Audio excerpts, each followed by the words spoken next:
I am here with the Nowhere Men. So we got our friends Brian and Alex over here. They've been so kind to sit down with us and basically just talk to us a little bit about your lives. So we're gonna wait for this train to pass. Yeah, we're right under a subway. We are with Earth Story, Troy and Nicole. They've been, somehow Troy got Nicole into his van. That sounds so weird. Where are you creating? Watch yourself. We decided to do this trip called the Mongol Rally, and there was a production company who was looking for people going on adventures. And they wanted to give us some cameras and see if we could do something with it. And so we went and filmed everything that we did, and they were planning to make a 1-hour episode of TV from it.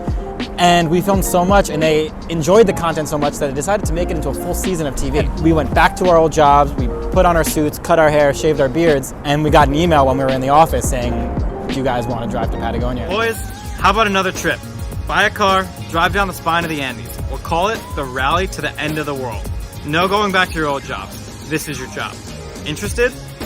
We were like, hell yeah. We gotta do this. So a few months later, we bought a car in New Jersey and started driving to Mexico. So we set out for Argentina. Yeah. And we got one night into Mexico and looked at each other and said, why are we rushing? They didn't say anything about an amount of time. So we took the budget that we had, which was gonna last us 3 months, and we stretched it as far as physically possible. Wow. And the trip took over a year. I've never personally been to South America, but how was that experience? Was there anything that like made you? I mean, look, if you turn on the news, people tell you step a foot into Mexico and you'll probably get killed. Well, that was the first major revelation in a long series of a year of revelations. But the first thing we discovered was the three of us. We had just driven from London to Mongolia. We drove on the border of Afghanistan. We had all these fears that we had gotten around, and then we're like, okay, let's drive to Argentina. And it was like a whole different level of fear. We were like, we want to drive from New York to Argentina. How can we skip Mexico? Is there a way around Mexico? Oh no, if you look at a map, there's obviously not a way around Mexico. So that night, camping in Texas on the border, there's footage of us freaking out, like saying, like I don't know panic if we're gonna attacks. survive this trip, but at Yeah. least we'll get good footage. I was literally on the border, like I was like, we might die in the next month. Like I was like taking on the possibility, like we might not make it back from this trip, and that felt real. But then we still did it. There was like that pull to adventure where it was like, we just gotta do this. But yeah, so that was like day zero, basically. We're having an existential panic about dying and getting kidnapped and murdered in Mexico. And then we crossed into Mexico, and our thought was, we're gonna drive as fast as possible through Mexico. Let's do this in 3 days, whatever is the shortest amount of time. One night in, we had such a great time in Monterrey, awesome. and we're like, okay, we can hang. We ended up spending over a month in Mexico and didn't want to leave, but we're like, we're on a mission, we gotta get to Argentina. And what was amazing was in Mexico, where we were so, everyone was so lovely and welcoming, and we stayed with people, and in Mexico, people were like, be careful with Guatemala. In Guatemala, everyone has guns, you're gonna die. And then we got to Guatemala, and we spent over a month there. They said the same thing about El Salvador. El Salvador said the same thing about Honduras. Yeah. And we just, one by one, we're going through these countries, and we spent at least a month in every single country. Yeah. Honduras, Wow. I never thought I would go to. We were gonna drive through it. You can drive straight to Nicaragua. Spent over a month there and had one of our favorite times there. So everyone fears their neighbor, but you just gotta go in and get to know the place. That became our favorite part of travel, and I could see it in you and Nicole. Is that you guys have that curiosity for people and that open-mindedness of travel, and to us, that became the guiding drive of the journey. We thought we were going to become kind of TV stars. Yeah. We thought it was a possibility because we were filming a TV show, and we were like, this experience was amazing. So when we got back from traveling, we were back in New York, we were out of money, so we said, well, maybe we should start just filming stuff around New York. And what did we love? we love meeting all these fascinating people. And New York is the most diverse city in the world. There's 8 million stories here for every person, so why don't we just start meeting them? And that's what got us telling stories in New York, was just developing that deep love and trust and respect for people. Yeah.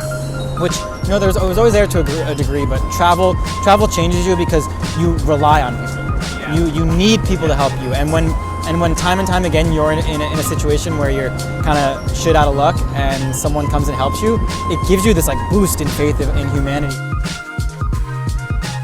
Our slogan is "People are good." Like, that's our message that we put out into the world, and a lot of people are like, how can you say that when there's ISIS and like all this bad stuff happening? And we're like, it just is true. Like, yeah, there are bad people, but like these people are really good, and like we're gonna try and show you those stories so that you can believe that too, even if you're, you know, just staying in your home in New York or in Wisconsin or wherever you are. My favorite recent one we did was a fruit stand guy, and he's an immigrant from Bangladesh, and we met him by literally walking up and saying, hi, we want to know more about your story, and spent a day with him, which starts at, 4 a.m. in the Bronx. Waking up in his apartment with his wife and his kid there, and then heading into the middle of Manhattan and setting up his fruit stand by 6 a.m. and then standing outside until around 7 o'clock at night. This guy shows up, does this thing every single day, 7 days a week. He's out there selling fruit, and like he's doing that to support his family. And that, it is an unglamorous life.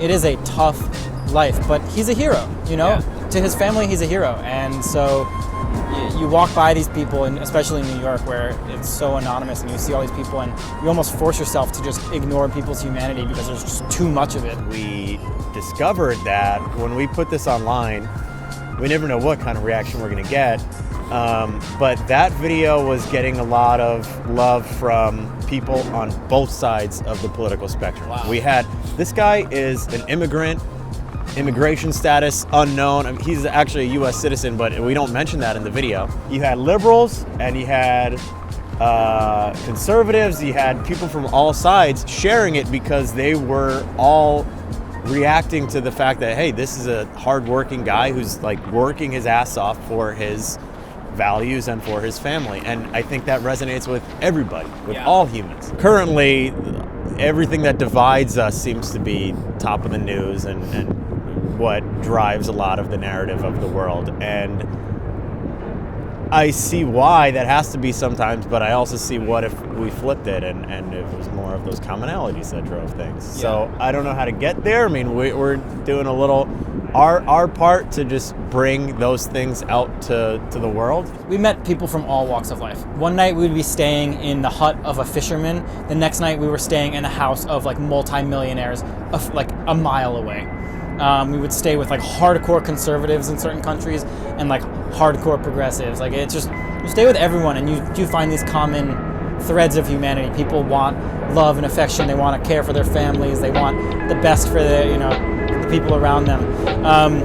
But it's hard to see that, and often, so Brian was saying, like, this world is so divided right now. The second that you see the humanity in someone else is the second, you don't have to, my utopian future is not that everyone agrees with each other, because people have different values. I think it's good for people to have different values. It creates an interesting, different world. But if you can respect someone, if you can see someone with different values than you as human, you can at least respect them and understand them and commune with them. You can share a meal with them. You can become friends with them. You don't have to be their best friends, but like a world where everyone sees each other as human, that's our goal. And so that's what our stories are trying to do, is let's take people from all walks of life. I have like one more sentence. That's what we're trying to do, is just let's take people from all walks of life and let's put them on camera. Let's take someone from Mexico, let's take a Muslim person, let's take a bus driver, let's take, whoever it is. Just as much diversity as possible, and let's throw them on the screen and say, this is what this person is like. And when you can see it and say, oh my God, I never knew that this person lived like this. That's kind of like what I do. Or like, that's like me. Or wow, like that's just like my family. That reminds me of my life. Even though that person looks and lives radically differently than I do, you create just a shared sense of humanity. And that's where I think all of the world's problems will be solved. Because then we can cooperate instead of compete on everything. It's very easy. Wow, the snow is really coming down now. Yeah. It's very easy to disregard people and kind of see them as peripheral elements in your day. But it's also very easy to like flip that switch and say that's a person, that person is going home to their family, and just turn that side of you on. And when you do have those moments when you feel fully connected to like everything and every person around you, it's a really beautiful thing. I think between the three of us and everybody else out there, we can 100% change the world. So, I mean, if you guys are. Awesome, guys. Hey, thank you so much. Can we get a hug? and just hold it for body warmth. It's pretty cold, isn't it? It's pretty cold. You're watching Earth Story. We're the Nowhere Men. Rally on! Yeah! Yeah!